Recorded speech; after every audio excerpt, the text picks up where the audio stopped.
Assalamualaikum, salam sejahtera dan selamat kembali ke channel Abang. Hari ini Abang nak bercerita tentang, sebenarnya ceritanya ada 16 cerita tapi Abang keratkan part 1 dengan part 2. Jadi hari ini Abang nak cerita pasal part 1. Part 1 apa? Abang tak cerita lagi. Sebenarnya Abang nak cerita pasal 13 cerita seram dekat Wikipedia. Kalau korang pernah tengok video abang sebelum ni kan, yang pasal Darren Kuyu, abang ada cakap abang sebenarnya pelat kan. Pasal Darren Kuyu, kota yang 13 tingkat bawah tanah tu, abang nak cakap abang ni pelat. Jadi abang nak cakap selalunya tersasul-sasul lah. Jadi hari ni ulang balik hari ni abang nak bercerita tentang 13 cerita dekat Wikipedia, cerita-cerita seram. Jadi kalau korang nak tahu cerita seram apa, tonton di video abang daripada mula sampai habis. Sekarang ni pukul 12.30 malam. Cerita yang pertama adalah berkenaan dengan seorang perempuan namanya Vincent Joy. Kes ni berlaku pada tahun 2006. Dia ni tinggal seorang-seorang kat rumah. Lepas tu pada satu hari, dia telah dijumpai mati. Dan mengikut bedah siasat, dia dah mati selama 3 tahun. Dan memang tak jumpa mayat dah. Dia jumpa rangka je kat dalam rumah tu. Tapi yang pelik ialah, ini yang diceritakan oleh Wikipedia, yang pelik ialah mayat tu tidak berbau dan masih lagi ada kesan-kesan daging pada mayat itu walaupun dah 3 tahun mati. Dia ni tak ada anak ke, tak ada bini, tak ada suami ke? Dia memang tak kahwin, dia mati seorang-seorang. Jadi pada korang-korang yang tak kahwin tu, hati-hati, takut korang mati seorang-seorang. Jadi carilah kawan supaya kita ni ada jiran. Jiran ku kalau kita sakit, jiran boleh tengok-tengokkan kan. Dan ditambah pula, si Vincent ni memang tak bergaul dengan orang. Dia tak ada kawan. Dekat jiran-jiran pun dia tak berkawan. Jadi kalau dia tak keluar rumah, memang tak ada siapa tahu. Itulah sampai 3 tahun mayat dia baru jumpa. Itu yang diceritakan oleh Wikipedia lah. Dan yang paling seram sekali ialah mayat dia dijumpai depan TV. TV terbuka, lampu terbuka. 3 tahun kot. Macam mana boleh terbuka? Sebenarnya si Vincent ni dia ada satu penyakit, boleh kata penyakit lah, boleh kata satu tabiat, iaitu dia suka bayar bil elektrik, bil air, bil segala jenis bil 5 tahun ke hadapan. Sebab itu walaupun dia dah mati 3 tahun depan TV dan TV tu tetap menyala. Seram tak seram?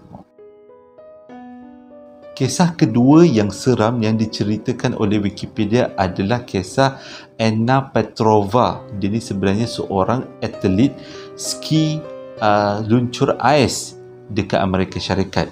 Dan kisahnya bermula bila dia ni cari maklumat tentang diri dia sendiri dekat Wikipedia. Dan waktu dia baca tentang maklumat diri dia dekat Wikipedia, dia jumpa sesuatu yang pelik, iaitu dekat dalam tu ditulis si Anora Petrova ni, dia ni lah dah menang sekian pertandingan. Padahal pertandingan tu belum berlaku lagi tau. Dia menang tahun ni pertandingan ni, tahun depan dia menang pertandingan ni. Jadi ceritanya, mula-mula dia tengok hujung tahun ini dia akan menang pertandingan ni. Dia pun pelik, aku belum lagi masuk pertandingan ni, macam mana dalam Wikipedia dia kata aku menang? Tak apalah, okey je lah. Lepas tu bila dia masuk pertandingan tu, betul-betul ditakdirkan dia menang. Dia rasa macam pelik. Lepas tu dia tengok balik Wikipedia, lepas tu dia menang pertandingan seterusnya. Lepas tu dia pun masuk dalam pertandingan seterusnya dan menang. Lepas tu benda tu berlaku berturutan. Sampailah pada satu hari dia tengok nama dia kalah teruk dalam satu pertandingan. Dan dia rasa macam tak boleh jadi. Wikipedia ni dia ada satu kelemahan, iaitu kita boleh edit. Siapa-siapa pun boleh edit, boleh betulkan. Jadi si Anova ni dia betulkan dia punya biodata. Dia kata pertandingan sekian dia tak kalah, tapi dia menang dengan bergaya. Tapi ditakdirkan bila dia masuk pertandingan tu, dia kalah. Dan dia kalah dengan junior dalam bidang yang sama lah, sukan yang sama. Dan dia sangat malu. Sejak daripada tu dia stres tau. Dia stres dan akhirnya dia mati sebab kemurungan. Dan sejak daripada tu, biodata ataupun maklumat dekat Wikipedia tentang Anora Petrova ni memang dah di-delete oleh Wikipedia. Kisah ketiga, kisah seram yang diceritakan oleh Wikipedia berlaku pada 3 orang budak, iaitu pada 12 September 1952. Dikatakan benda ni berlaku dekat Flatwood, Amerika Syarikat. Ada 3 orang budak nampak UFO dekat kawasan Flatwood. Lepas tu dia kata dekat UFO tu sebenarnya dia terbang tapi dia terlanggar pokok. Dia terlanggar pokok ni, betul ke tidak cerita ni? Dia terlanggar pokok dan lepas dia terlanggar pokok tu dia jatuh. Lepas tu daripada situ keluar keluar beberapa makhluk asing. Dan budak-budak ni ketakutan lari daripada situ. Dan diceritakanlah cerita tu pada orang tua dia, pada orang-orang. Dan dia 3 orang kan, 3 orang saksi, kira kebanyakan orang percayalah. Dan ditambah pula sejak daripada peristiwa tu, budak-budak ni mengalami sakit kulit yang teruk tau.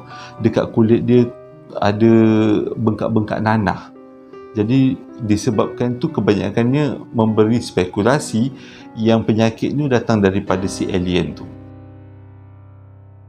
Cerita yang keempat adalah kisah Wendigo. Kalau korang nak tahu, dulu-dululah rakyat-rakyat asal Amerika Syarikat, kira-kira orang peribumi lah, diorang sangat takut dengan cerita hantu Wendigo. Sebab cerita hantu Wendigo adalah dia akan makan orang yang tersesat dalam hutan. Jadi native Amerika Syarikat, iaitu orang-orang asal Amerika Syarikat, memang alert lah tentang hantu Wendigo ni. Dan diorang kalau masuk hutan, memang diorang bawa senjata kalau diorang diserang oleh Wendigo. Tapi itu yang diceritakan dalam Wikipedia. Lepas tu Wikipedia tambah sikit tau. Sebenarnya Wendigo tu benar-benar wujud. Ia adalah sebenarnya manusia, satu puak native Amerika Syarikat. Nama golongan ni atau nama kaum ni adalah Algonquin. Orang ni lah, kaum ni lah yang digelar yang digelar Wendigo oleh orang-orang native Amerika Syarikat yang lain.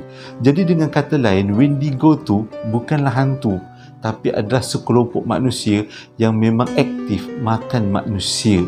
Jadi itulah yang diceritakan, cerita seram yang ada dalam Wikipedia, cerita keempat. Kisah yang kelima yang seram yang diceritakan oleh Wikipedia adalah kisah kembar June dan Jennifer Gibson. Diorang ni adalah kembar perempuan yang cantik. Jadi ceritanya macam ni. Sejak daripada kecil sampai ke besar, June dengan Jennifer memang tak pernah bercakap dengan orang. Kalau dia bercakap dengan bersama dia pun, dia secara kembar ni lah, dia akan cakap dengan bahasa yang orang lain tak faham. Bahasa dia diorang je yang faham. Tapi kebanyakan orang macam tertanya-tanya kenapa diorang tak bercakap. Tapi melalui maklumat yang dia beritahu, kalau salah seorang diorang bercakap, orang tu akan mati. Macam diorang ni terkena sumpahan lah katanya. Jadi pada satu hari, si Jennifer ni telah di-offer oleh satu stesen TV untuk adakan interview tentang kebolehannya untuk bertahan daripada bercakap dengan orang selama 30 tahun hidupnya kan. Jadi si Jennifer ni excited sangat lah kan dapat interview dekat TV datang nak interview. Jadi dia pun bercakap lah. Tak lama lepas tu si Jennifer ni mati. Mengikut sumpahan tu, kalau salah seorang daripada kembar bercakap dan mati, kembar yang lain akan terus hidup dan terus boleh bercakap. Dan itu yang terjadi dekat Jane dengan Jennifer Gibson. Selepas Jennifer tu mati, si Jane boleh bercakap terus dan hidup sampai sekarang, sihat walafiat. Itu macam kira sumpahan jugalah. Kisah yang keenam yang diceritakan cerita seram yang diceritakan oleh Wikipedia adalah postmortem fotografi. Yang ni dipopularkan pada zaman Ratu Victoria abad ke-19, iaitu orang suka ambil gambar orang yang dah mati. Orang yang dimati tu akan didandan dan diberikan pakaian yang cantik dan diambil gambar layaknya seperti orang hidup. Tapi lama kelamaan budaya ni telah dihapuskan sebab tak relevan nak buat apa nak ambil gambar orang mati yang didandan hidup cantik-cantik kan. Jadi pada zaman tu je lah popular, pada zaman sekarang tak ada. Itu antara cerita seram yang diceritakan oleh Wikipedia. Cerita yang seterusnya adalah cerita tentang Mothman yang diceritakan oleh Wikipedia, cerita seramnya. Berlaku pada tahun 1996 di Virginia. Pada satu hari, orang nampak ada satu makhluk macam kelawar yang sangat besar tergantung dekat satu jambatan namanya Silver Bridge. Dan dia tergantung lama tau. Setiap malam orang nampak dalam masa 2-3 bulan sebelum tu lah, orang nampak kewujudan Mothman dekat jambatan tu tergantung. Dan tak lama lepas tu, selang beberapa bulan selepas kemunculan Mothman tu, jambatan Silver Bridge runtuh dan mengorbankan orang seramai 46 orang. Dan semua ini telah diceritakan dalam Wikipedia. Ni abang bukan nak mereka cerita. Korang boleh cari dekat Wikipedia tentang cerita Mothman.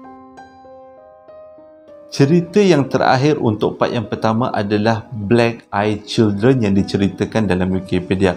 Berlaku sekitar tahun 1990-an, iaitu sekumpulan kanak-kanak. Yang ni abang seram sebab abang tak suka image macam ni. Dia sekumpulan kanak-kanak yang mempunyai mata yang hitam dan diorang akan bergerak berjalan-jalan di sekitar perumahan orang tau. Lepas tu dia akan merempuh masuk ke dalam rumah orang tu dan akan berak dan kencing dalam rumah orang tu dan tak dibersihkan, tak pump. Memang dia biar najis dia macam tu je. Dan mengikut saksi-saksi, budak yang berjalan-jalan yang mempunyai mata retina yang hitam gelap ni di antara umur 6 tahun hingga 16 tahun. Dan kisah ni sangat famous pada tahun 1990-an. Abang pun pernah dengar cerita ni, budak bermata hitam kan, bukan dekat Mak Saleh je, di dekat Malaysia pun ada cerita pada waktu tu. Dan mengikut beberapa saksi, ada yang fobia tau. Bila budak-budak tu rempuh masuk dengan mata hitam, lepas tu berak kencing tak cuci kan dekat dalam tandas kita. Dan ada pemilik-pemilik rumah seriau ataupun trauma dengan kehadiran budak-budak ni, dan kebanyakan daripada diorang mendapat khidmat psikiatris untuk makan ubat penenang. Jadi itu adalah 8 cerita dikira part 1 8 cerita seram yang ada dekat Wikipedia. Korang boleh cari, boleh baca ni. Abang ringkaskan aja. Jadi hingga berjumpa lagi. Sebelum tu, abang harap ini menjadi pengetahuan tambahan untuk kita semua, dan hingga berjumpa lagi dalam posting abang yang akan datang. Assalamualaikum warahmatullahi wabarakatuh.